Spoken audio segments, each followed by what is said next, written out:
Hey, what's going on guys? Welcome back to bringing you the Division video. What I guess today are two builds that you need for the new global event. If you guys didn't know, tomorrow on October 3rd, the new Assault global event is coming out. In my opinion, it's going to be a really specific way people play that, and I don't know, if you play this way, I feel like it's going to be a little bit easier to complete some of the missions, get the masks, and especially if you're not playing with a full team and you're struggling with like random people. And personally, these are the two builds I'm going to be rocking until something really changes or until I get like Classified Striker or anything like that. So if you guys do enjoy this video or find it helpful, don't forget to leave a like, subscribe for my videos, and let's get right into this.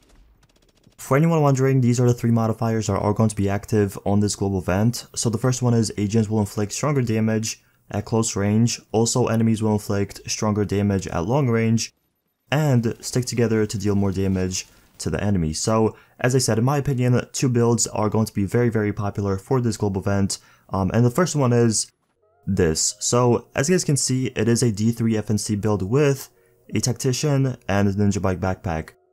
In my opinion, if you're going for damage, if you're going to try to do the most amount of damage out of your group, because not everyone can run this build and not everyone will run this build, this is one of the builds you want to use. So I'm going to go over this build kind of quickly.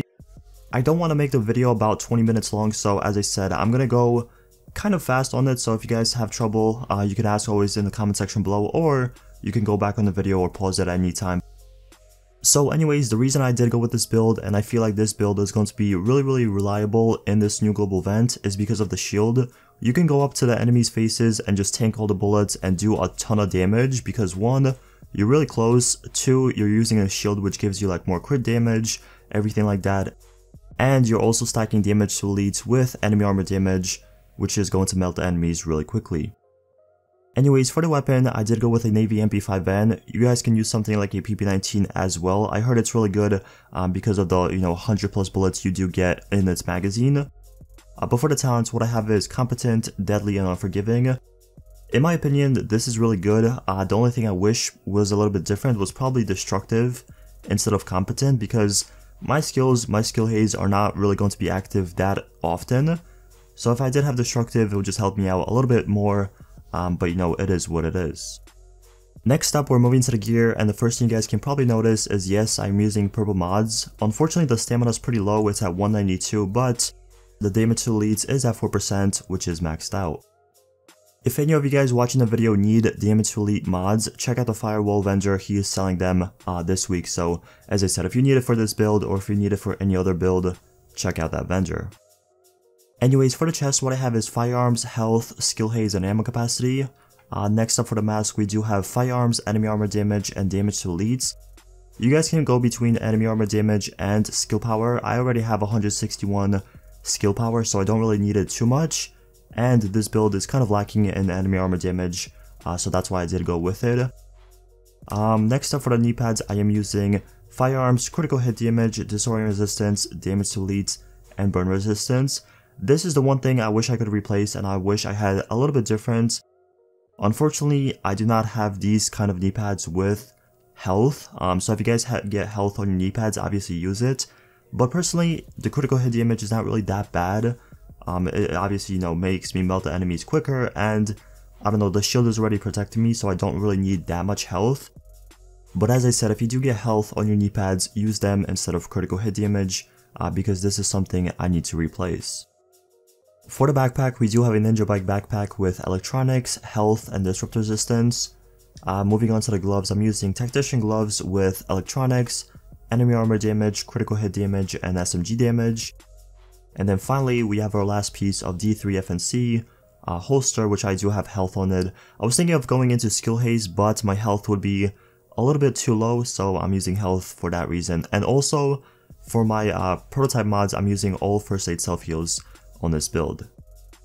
Really quickly, I'm going to show you guys a glance of the character stats. So here's the weapon damage, crit chance almost at 30%, critical hit damage 123%, headshot damage really doesn't matter. Next up for the health, I'm sitting at 204, which isn't too bad in my opinion. I'm already sitting behind the shield, which is going to tank most of the bullets. And I also have, a little bit extra health just so I can survive when my shield gets destroyed or something like that. And then finally, I do have 23% skill haze with this build. So that's pretty much it for the first build. The next build I'm going to show you guys is my medic build, and this is one of the main builds I use when I play legendary missions or incursions or anything like that. So first up for the abilities, I do have a booster shot with a support station. The main focus of this build is on the support station. I try to make it as best as I can, so I'm using like healing mods and everything like that for the support station, just so I can heal my friends and my teammates for a lot of health. Also, the booster shot is not bad, but it could be better. I could stack more into like first aid ally heals or first aid self heals, anything like that, but I'm sitting at 200k still, which is pretty good for this build.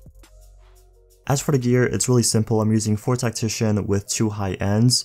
I guess I can go over the high ends really quickly first. So first up for the backpack, I do have an inventive backpack. This is just mainly for the skill power. When I'm at full health, it gives me 15% more skill power. And what I have on it is electronics, skill power, and burn resistance. Now keep in mind, everything on this build is rolled into electronics, just so I can get, better heals, better support station, and stuff like that. The final piece of high end I'm using is a vigorous chest, and what I have on it is electronics, skill haze, health, and ammo capacity. The main reason why I do have a vigorous chest instead of like a rapid chest or something like that, or even a bear chest, is because of the overshield.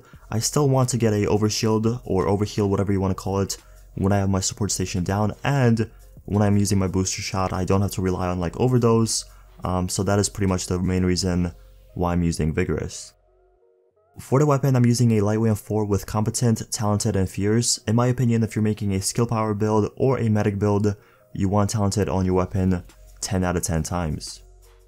Lastly, I'm going to show you guys what I have on my remaining pieces of gear. So first up for the mask, we do have electronics, skill power, and damage to elites. For the knee pads, I'm sitting with electronics, health, blind/death resistance, shock resistance, and an increased kill XP. The one thing I wish I had but I don't have is damage to elites on the knee pads. If you can get knee pads with damage to elites, obviously use them just so you can do a little bit more damage when you're playing PvE. As for the gloves, I'm rocking with enemy armor damage, critical hit damage, and skill haze. And then finally for my holster, we do have a tactician holster with skill haze. So that's pretty much it for the build. For my mods, what I'm using is all electronics and skill haze mods except one. I'm using one firearms mod just so I can unlock my competent and my talented on my weapon. So that's pretty much it for the build. I guess the final thing I do want to show you guys are my character stats. So for the weapon damage, that's what I'm sitting at. Crit chance is sitting at 13.50%. Critical hit damage is at 99%. For my health, I do have 185k, but keep in mind my heals and everything like that is going to pretty much keep me alive most of the time, so that's why I'm not really focused on my health at all. And then for the skill haze, we're obviously sitting at 50%. So those are the two builds in my recommendation I would use for this global event. The first one is for the damage, if you want to do the most amount of damage towards the NPCs. And the second one is if you want to play that medic role on your team. These are the two builds, as I said, I would recommend making. But that pretty much concludes the video. Thank you guys so much for watching. If you have any questions, feel free to ask in the comment section below.